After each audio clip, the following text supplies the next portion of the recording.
Well, what's the third topic of today's show? NFL Roundup, late breaking news. The other big NFL news of the day is that Tua is out in Miami. He's been demoted to third string, and interestingly, Zach Wilson was not promoted to second string. They're going with Quinn Ewers as the starter, and Zach Wilson will be quarterback 2, and Tua will be quarterback 3. Quinn Ewers was a seventh-round pick. He was a highly, highly regarded prospect who had about one awesome game his whole college career, and then after that was very disappointing. And the issue they said with him was he was injured. He had an oblique injury. That's why he couldn't live up to his potential at Texas. We'll have to see about that. That's what they say about anybody who is like that. Now they're saying the same thing about Garrett Nussmeier. Now they're starting to say something about Ty Simpson. And speaking of these college quarterbacks, we are going to go live on Friday night. Join us Friday night live as we watch the Alabama-Oklahoma game. We'll do our quarterback charting. You can ask questions about how that works. The old Frankie quarterback charting system seems to be working pretty good. Some of you who have joined me in the past, you helped me develop it. And we can develop this, we can chart these passes together. The Dolphins also released Matthew Judon, so he'll be on the waiver wires. We haven't heard about Lazard being claimed by anybody yet or signing anywhere. Old Man Rivers is going to start again. And let's see if there's any other late-breaking news around the NFL. I think the Tua thing is going to be, now Breer has a new column. The Tua thing is going to be fascinating in the offseason. He has a huge cap hit. However, they could also do everybody's going to say they could do the Russell Wilson Denver Broncos plan anytime something like this comes up, which they could.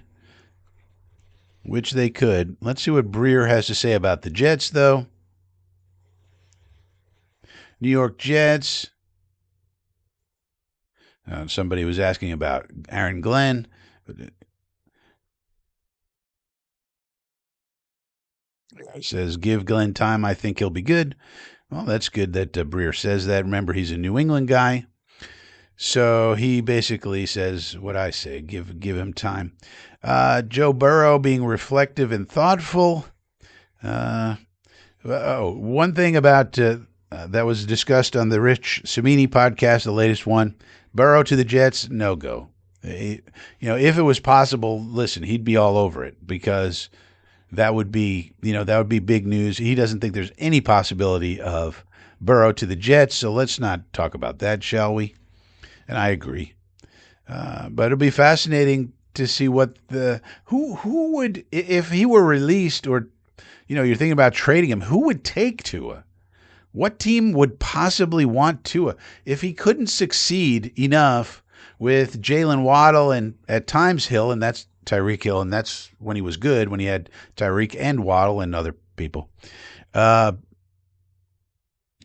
it's a package deal. Maybe, but I don't know. Like, would the Steelers want to sign Tua and Tyreek and then have DK also? As a post-Rodgers plan, I don't know. It's going to be fascinating in the offseason. But that seems to be... Quincy Williams fractured his right hand, played with a cast in Jacksonville. He will wear it the rest of the year, so obviously not a big fracture. So again, Quincy's back to talking to the media. He just didn't want to talk to them after the game, so that's good. You really can't play the game of I'm not talking to you for too long. The media will get so pissed off at you, they will make your life living hell, like they did with Denzel Mims and Mekhi Becton. And those guys didn't perform, and so they got slaughtered. But good to see now. It was just a one-time thing, so now the media will be, leave him alone as far as that is concerned. All right, so that's really it. On Friday, I'll talk about this on the Friday show as well. I'm going to try to do these shows Monday, Wednesday, Friday. Not always hitting it, but we'll see. But then Friday night, we're going to go live, and we're going to watch the Oklahoma Alabama game, you got Ty Simpson will do the charting. We got John Mateer will do the charting. Simpson is regarded as the better prospect, but he's probably going back to school. The question with him is, why did he have such a bad last month or 5 weeks when he started out so good against good competition, by the way? Was he injured? People are saying he had a back injury. I read that somewhere. So whenever there's a lack of performance, an injury suddenly, this mystery injury suddenly pops up with these people. Because don't forget, they all have agents, even in college now.